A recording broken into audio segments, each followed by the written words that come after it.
I'm Betsy Coyne, and this is my masterclass, my Master Tech class. If you want to see more videos, be sure to hit the subscribe button, and that bell next to it will notify you anytime a new Master Tech class pops up. How well do you know your Zoom control bar? I'd like you to locate the participants button almost right in the middle of the Zoom control bar. This button will bring up the participants list. The participants list will show you everyone who is in attendance in your meeting. So first of all, locate yourself and position your mouse pointer over your name in the participants list. If you have to rename yourself, you're going to look at your name now in your video thumbnail, and you're going to hover over your name in the participants list until you see the word more. You're going to go ahead and click on more, and then click on rename, and then a box will come up where you can type what you want your name to look like in your video thumbnail and click rename. And then you will see the result in your video thumbnail. So here's a closer look at that participants list. The colorful bar that you see along the bottom is the nonverbal feedback toolbar. And it starts with either raise hand or lower hand. In this case, in this screenshot, the person has already raised their hand. So you see a blue hand next to their name at the top. And then the nonverbal feedback toolbar has a button that says lower hand. The other buttons next to there, especially the green one and the red one, the green one for yes, the red one for no. These can be used very efficiently when you need to tell the leader or instructor or person hosting the meeting whether you're answering yes to a question or no to a question. There is another button in your Zoom control bar which says chat. The chat box or window opens up what we call the chat room. You can think of it that way.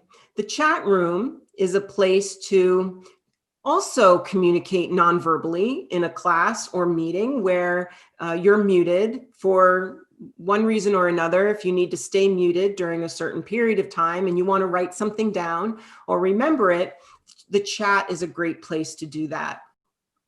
You can use the chat room to place your questions when you think of them, and then the leader or moderator or even a producer in the meeting will go back and tend to those questions and read them back. So it's a great way. You don't have to write them down on a piece of paper. You can put them right in the chat. You can put the chat to everyone, or you can chat directly with your host or co-host.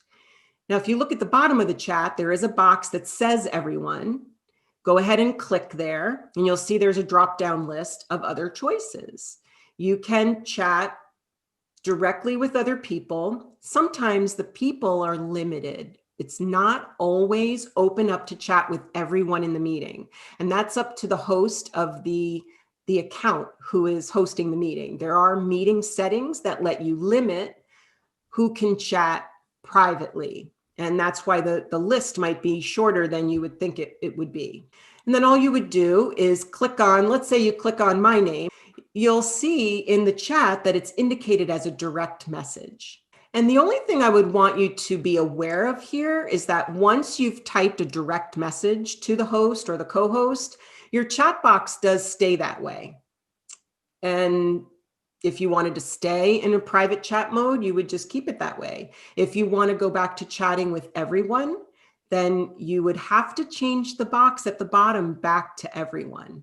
So make note of that, or else all of your messages will be sent privately throughout the course of the meeting. The chat can also be used to share a link. Very helpful here. Well, at this point, we're all together in the room.